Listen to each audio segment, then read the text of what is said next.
Practicing solar, active listening, empathetic listening, probing, and summarizing video. This is a mock session with my volunteer who I will be referring to as Carol. Good evening, Carol. How are you doing this evening? I'm doing all right. Wonderful. I am so pleased that you've chosen me to be your counselor. But before we go ahead and get started, I want to present you with this document right here. This is the client consent form. Within this consent form, it has my background history as a counselor, and it also assures you of our professional relationship that I plan to build with you in the future. All of what you read within that consent document and all of what you tell to me today in each session will be confidential. I just want to assure you that if you want to bring in others in our session, they will have to sign off and you will have to give them your consent, letting them be aware and privy to different things that you share within our sessions. I understand that we're here because you've been dealing with some anxiety concerns. I'm going to ask you a series of questions, Carol. These questions are just going to allow me to get a better understanding of the anxiety that you've been experiencing and different tools I can give to you so that we can help combat this concern together.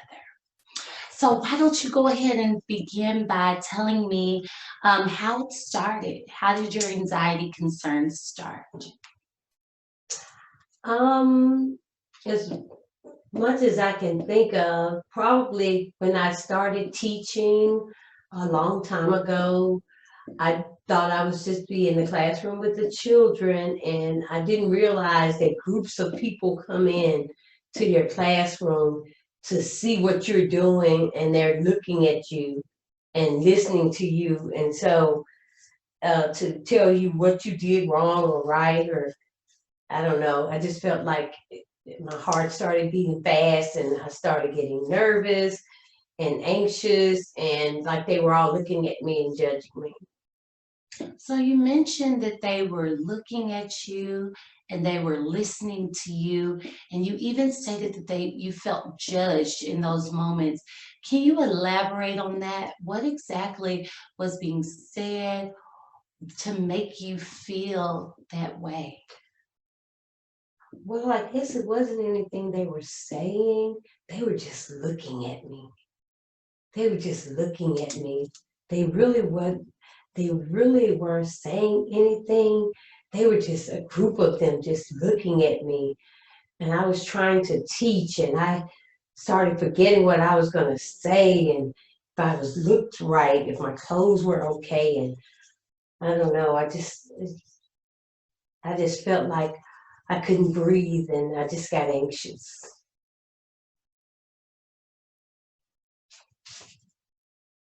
I'm just writing down notes, Carol, so I could really keep in mind exactly what's being told to me and how I can best help you. Thank you for your patience with that. Now, you mentioned being an educator, but since COVID-19, we have been virtual.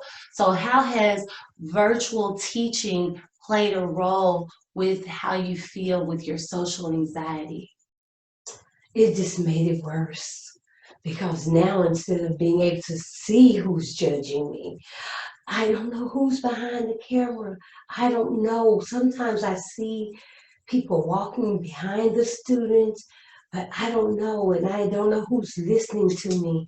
And so it's actually made it worse. I don't know. It seems to be even worse because now I'm really all I have is my voice, and I've been told that my voice may not be right, or it sounds a little hard, or people misinterpret things I'm saying. I don't know. It just made it worse. Carol, is your social anxiety stemming from your superior Or is this a social concern of anxiety that you feel even amongst your students or any person? Well, I don't think it's amongst my students. Sometimes it has been, I guess, when the students are new, then I feel that way. But as time goes on, not so much. They get used to me, and that I don't feel like they're judging me so much. So, well, it's kind of both. Hmm. So we talked about social anxiety and the role that it plays within your job. Let's talk about social anxiety outside of your professional role as an educator. Let's talk about this in your personal life. Are there specific people currently in your personal life that cause your anxiety to spike? Or does the social anxiety not really affect your personal life in any way?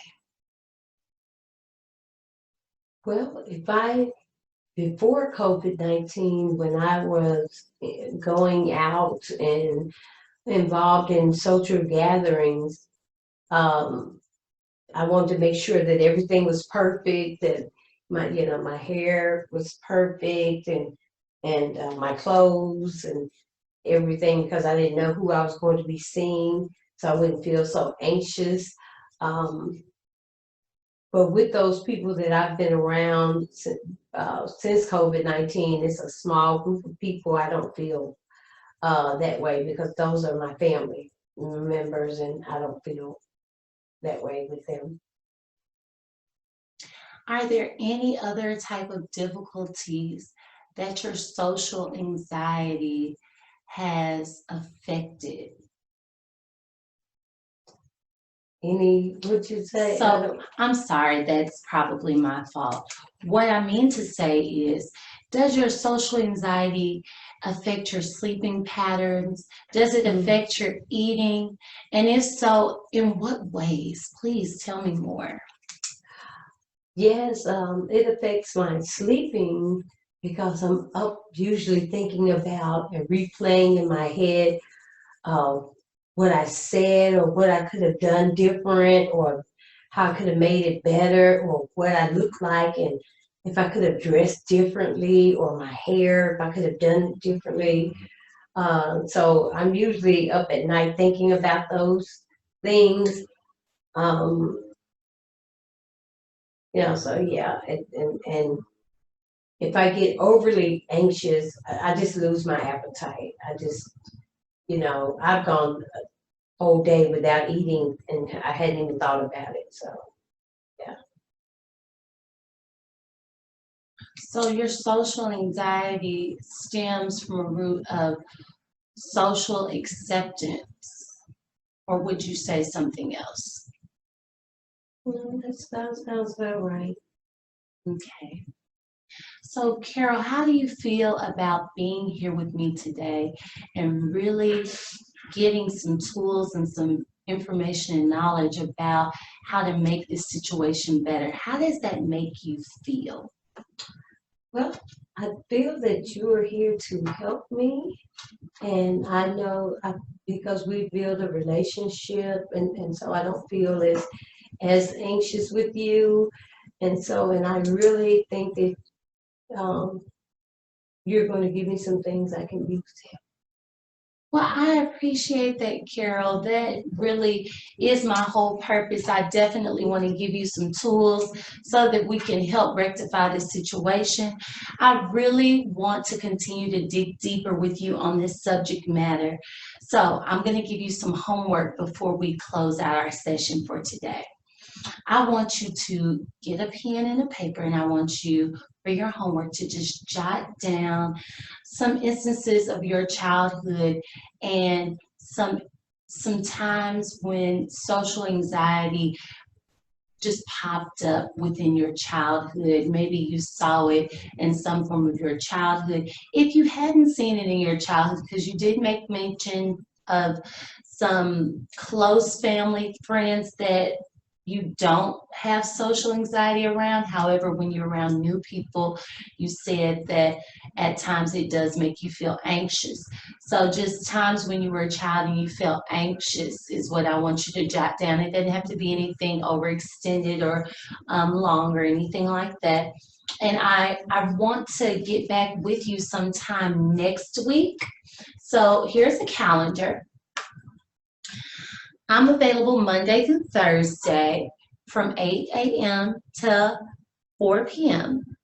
What does your schedule look like? What day would you like? How about the 18th? Okay, so February 18th at what time? The same time will be fine. Okay, same time, which is 2 p.m. I am penciling you in. Thank you so much, Carol, for sharing out with me about everything. I really look forward to hearing from you. And if you have any concerns or questions about the homework, please feel free to just give me a call, give me an email, and I'll be happy to help you with any of those questions that you may have. All right, thank you so much. Nice to meet you again, Carol. Thank you. Thank you.